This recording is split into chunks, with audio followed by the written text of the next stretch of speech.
नमस्कार मंडळी, रामराम कोल्हापूरकरांचा नमस्कार. आपण निघालो आमच्या शेतात. आमचं डोंगराकडचं माळरान आहे भाटमाडीकडे. लावण आणि रोप करायची होती, मग सरी काढायला चालू आहे. मशीन लावले, नुसता कुडपाच पाडा. आमच्या घरात शेती आम्ही स्वतः करतो. अलीकडे 5-7 वर्षात शेती आम्ही करायचं नाही, नुसता करायचं. खरं ह्या वर्षी आपण शेत करायचंच म्हणून सुट्टी द्यायची नाही म्हणालो, तर माझ्याकडे घेतली की राव. तरीपासून सुरुवातच झाली की मग काय सऱ्या मस्त मी दोन होतं बघा. खाली एक ओपा होता आणि मोठा, आणि वरती पण मग एक मोठा ओपा होता. आमलचक सऱ्या निघाल्या. नुसता कट्ट्या मारायचा विषय होता, करते नंतरच कट्ट्या मारायला. नंतर ना आम्ही रोप घ्यायसाठी आलो विजय खराडे यांच्या घरी. म्हणजेच विजय खराडे रोप वाटिका. असो तुम्हाला 18 ते 19 गुंठ रान आणि 3000 रोप लागले. पतीनंच आम्ही ट्रे घेतला. तो अळूदानी मस्त बी आम्हाला भरून दिली. संग्रामनाने मी मदत केली की, आणि टॉयलेट सगळी रोप ठेवलीत की. रोप पण टकटकीत होती बघा. एक ही रोप खराब दिसत नव्हतं तुम्हाला, म्हणजे सगळी रोप चांगली होती. चालते फ्रेश पण होता हो सगळा. तुम्हाला पण विजय खराडे यांचा संपर्क करायचा असला तर तुम्हाला डिस्क्रिप्शन मध्ये तुम्हाला नंबर देतो, तुम्ही बघा निवांत. त्यात तुम्ही ऊसाची जात आणि त्याचा दर हे विचारू शकता. तुम्हाला जागेवर पोच पण मिळू शकते, ते तुम्ही फोन करून चौकशी करू शकता. मी तर रोप लावून बरोबर महिना आला आणि रोप पण मस्त सगळे आलीत राव, लय भारी.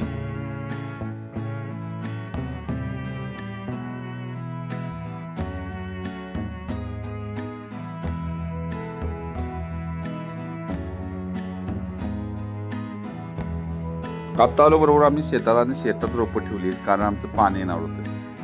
आणि बरोबर दुपारी देणार होती, त्यामुळे मी दुपारी जोडणा करून टाकल्या. सकाळी रोप आणून आमच्या पोरगीनं दंगा करायला चालू होतो. डोसक्या सगळी माती भरून घेतली या पोरगीनं आमच्या. सगळी झाडली की मग रडत बसली. बारक्या पोरांची शेतात गेल्यावर मजा ही जास्ती हो. काय पाहिजे ते गरज बसतात हो, त्यांच्याकडे लक्ष द्यायला लागते. पोरगी पाठला करून आलीच बाई, काय करायचं. आणि नंतर ट्रॅक्टरात बसून गेल्या बघा, ही बसल्या पुढल्याकडेला बघा संग्राम बरोबर.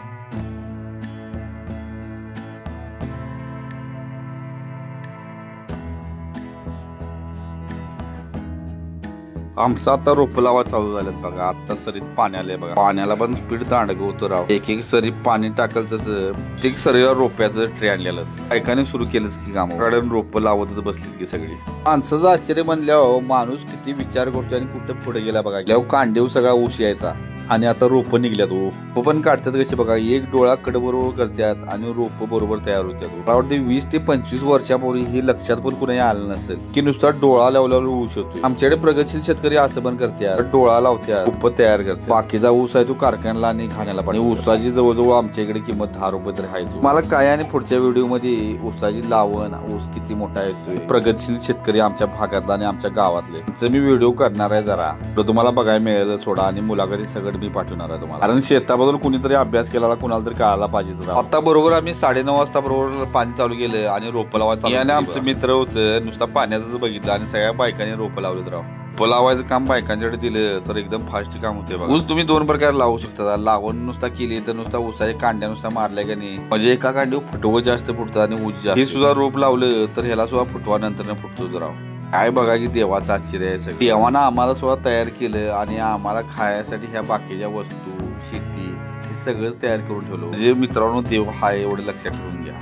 मग मित्रांनो, लावण करायचं म्हणल्यावर कसं असते माहिती काय. ऊस जाऊन आणा, काढा, हा खडसा शेतातनं ऊस आणा, आपल्या शेतात आणा, उचलून गाडीतनं शेतात टाका, त्याच्या कांड्या मारत बसा, आणि प्रत्येक सरीला कांड्या मारायच्या. मला किचकटच वाटलं राव. मी लावण मध्ये कांडीची लावण नको म्हणालो, रोप लाव्या मस्तपैकी. जाग्यावर ट्रे आणले की विषय हार्डच काम हो. तर रोप गेली, आळवणी करायला लागते महत्वाची. लावण केल्यावर आळवणी काय करत नाहीत, परंतु रोप लावल्या 100% आळवणी करतात. शिवाय ऊसाला ताकद पण लागत नाही राव. पण बऱ्याच वर्षांतर शेतात राबणं झाले, पण बरेच दिवस शेतात संपर्क करायला नव्हता. तर आपली शेती आहे म्हटल्यावर करूया की संपर्क म्हणालो. कारण लावणीत आम्ही 2 मोहरी, तीळ, सगळ्या भाज्या, कोथिंबीर, सगळे हिरवी मिरची आणि वांगी सगळं लावलेलं बघा. आवडते 2-2.5 महिन्यानंतर सगळंच आपल्याला मिळणार. की बरोबर मी बॉटल ठेवल्या पाण्यात बघा कारव्यासाठी. म्हणजे किती येऊन बाहेर असले तर गारगारीचं पाणी राहते. आता आमचे रोप लावून संपलीत बघा सगळी. सुटके श्वास घेतला हो.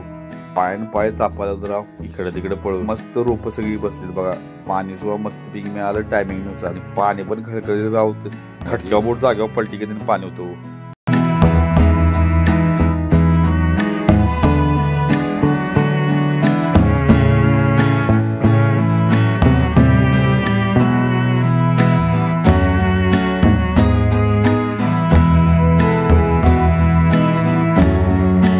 मला लागलेले भूक राव. शेतात गेलो, हिरव्या मिरच्या झाडाला होत्या बघा, ताज्या तवा कवळ्या जार होत्या, मस्तपैकी तोडली. आमच्या वहिनीने पनीरची भाजी आणलेली आणि चपाती आणलेली. त्यानंतर मी अर्धी बाटली पाणीच प्यालो राव, कारण भूकही लागली. ही मिरच्या घालून जेवण कसं तयार होते बघा. शेतात जेवायला जी मजा असते ती कुठंच नाही हो. पनीर भाजी, चपाती आणि मिरची कुठं सुख मिळणार आहे का? हॉटेलात असलं जेवण मिळणार आहे म्हणता नाही जो. कारण तुम्ही जगात आणि भारतात बघा, शेतकरी माणसाचा सुखी माणूस कुठं 5 स्टार हॉटेलात जे मिळणार नाही ते शेतकऱ्याला खायला निवांत आणि ताजं तवान भेटते. तुमच्या पुढे बघा हिरवी मिरची का ते कसं शेतकऱ्याला ताजं तवानच भेटते. शेतकरी खणखणीत राव असतो. रोप लावून झाल्यानंतर बरोबर 1 आठवड्यात अनेकदा पाणी दिलं. पाण्यानंतर आळवणी करूया म्हणून. रोप्यासनी 2 आळवणी असतात. पहिली आळवणी करायला चालू आहे बघा. आपले मित्र आणि आमच्या वहिनी शेतकऱ्याला घेतल्यापासून आपल्याला कायम मदत करते, कारण आम्ही जरा नवीनच आहे नाही. कोणतरी शेतात गुरु लागतोय जो शिकवायचा. आम्हाला तानाजी आणि वहिनी आम्हाला मदत करते. दोघजण गेलतो आळवणी करायला. 1 नंबर काम झालं. पटाटा एक वरचा उपा झाला आणि खालचा उपा घेतला. आळवणी केल्यानंतर फुटवा पण चांगला, रोप जगतात पण चांगली. प्रकारचं टॉनिक एक प्रकार जेवणाचं राव की. पहिली आळवणी झाल्यानंतर आवडते बऱ्यापैकी रोपात जोर लागला चांगलाच.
तळून झाल्यानंतर जरा लसूण आणलेलं मी घरात. लसणाच्या कोड्या मस्तपैकी टाकूया जरा म्हणालो. एका कोडी बरोबर 1 गट्टा आहे मोठ्या कारण मी घरातच सगळा स्टॉक बऱ्यापैकी शेतातच करावली राव. सोन, मोहरी, तीळ, वरणा, वांग सगळं घातलं बघा. सरी त्यालाच काय मिळणार राव, काय करायचं.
बायकोचं पण राबणं कसं आहे बघा. त्यातली काय कल्पना नसतात सुद्धा राबणं 1 नंबर आहे. ची बायको काय म्हणते बघा. आळवणी पूर्ण झाल्यानंतर आळवणी डन.